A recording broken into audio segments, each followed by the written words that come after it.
In this video, I want to show you something that's been a problem for as long as I've been working on these old 4 and 5 cylinder diesels. This is a 240D engine. This is the water pump. Here's the water pump housing. This is cast iron. This is aluminum. And we all know that these water pumps wear out. It's not just the 4 and 5 cylinder diesels, but you also see this type of water pump on some of the 4 and 6 cylinder gas engines through the mid 60s up until the early 80s. So this would apply to them as well, but the problem's not the water pump. Okay, the problem is the bolts that hold the water pump to this aluminum housing. Anytime you have steel bolts going into aluminum, you're going to have a potential problem with dissimilar metal corrosion. And with these particular bolts, they're subject to moisture. So the problem is the bolts are breaking off or they're stripping out the aluminum housing. This is becoming an increasing problem because of what we're hearing from customers. In fact, just last week, I had a customer write and say, can you source me the new bolts? And I got to thinking, I need to solve the problem. Why do all these bolts get rusty? Look at this. This is the one I removed from here. I didn't put any penetrant on it because I wanted to show you just how rusty this is. But a lot of times you'll go to change the water pump, you'll get a wrench on here and you're going to start trying to turn this and it's going to be really stiff. See that? And if you're not careful, if you just torque away on this, you'll break these bolts off. And then you have a big wrench dance because they're really difficult to get out without damaging this aluminum housing. So I recommend you always use some sort of rust penetrant. You can use coil oil, PB Blaster, and there's others on the market.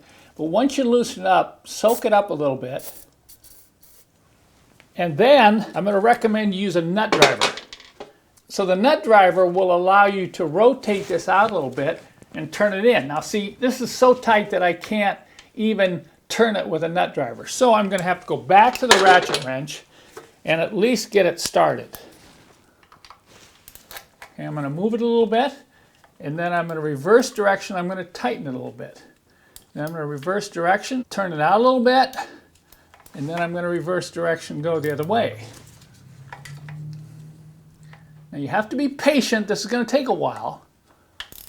Each time you come out until it tightens up, and then reverse direction. I'm going to tighten it down. Now I'll bring it all the way out again, and I'll stop, and I'll put some more rust penetrant in there. If you have time, you can take a break and come back, let this soak for a while, but for the purpose of this video, I'm going to keep working on this. Okay, let's see if I tighten it up again. We're going to loosen it up. Okay, a little bit further.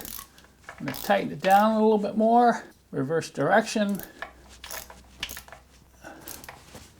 It's still too tight to put the nut driver on. So I'm going to bring it out as far as I can. Okay, now it's tightening up. I'm showing about a 1/16 of an inch gap there. Now we can get the penetrant working down into the threads.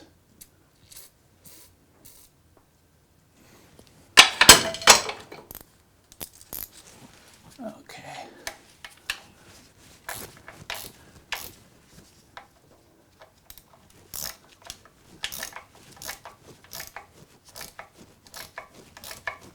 Okay, now it's starting to come. If you force it, once again, you can gall the aluminum threads in the housing to the point where they won't be usable. So you don't want to force it out, even though you may not break the bolt. Okay, let's take this off, see if I can get the nut driver on here. It's still really tough. Okay, there we go. Now with the nut driver, I can work it back and forth.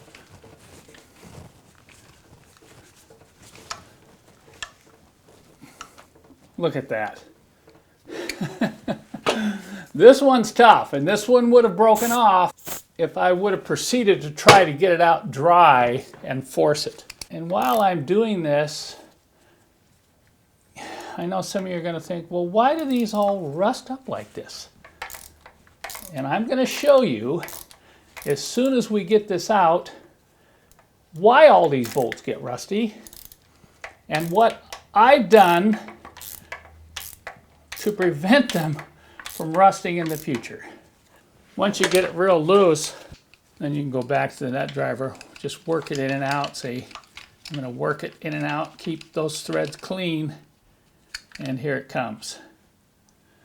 Now you see it's so wet with rust penetrant, you really can't see how rusty it was. That's why I pulled the other one out dry, but there is a lot of crud in there.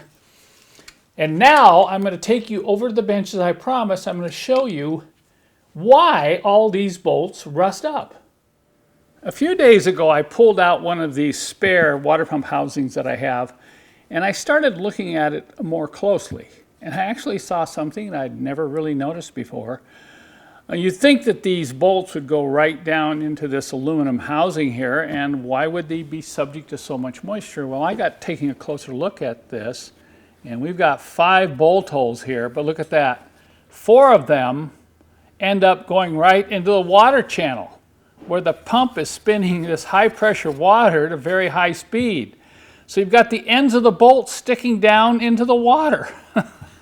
I looked at that and I said, well, that wasn't really a very good design. And the problem is, look, I'm going to run this bolt in. This is a factory bolt, factory length.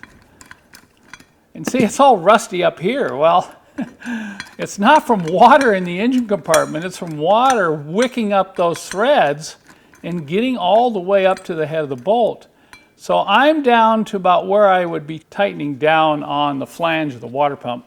And you won't be able to see this, but that bolt end is sticking down into this water channel just about 1/16 of an inch. And of course, without any way to seal that, you can imagine over time you've just got water that's wicking right up those threads and onto this bolt, causing dissimilar metal corrosion between the aluminum and the steel, and that's what you end up with. So I thought, okay, I'm going to solve this problem, number one, by trying to find a shorter bolt that does not protrude down into that water channel. And then secondly, I thought, you know, I'm going to go after stainless steel bolts. So after doing some research, this is what I came up with. This is a high quality metric stainless steel bolt. And if you look at it closely, it's about 1/16 of an inch shorter than the factory bolt. So I'm not going to lose any grip on the threads there. I don't have to worry about stripping the threads out. But when I run this stainless steel bolt down to about where it would tighten on that water pump flange, the bolt's not sticking down into the water channel. And now, for added measure, I'm going to recommend, if you use these bolts and install them, that you apply a special sealant to the threads. And this special sealant acts as a flexible gasket compound. You don't want to put a lot on the thread. You don't want it oozing out and into the water pump channels themselves. So I'm going to completely coat the threads.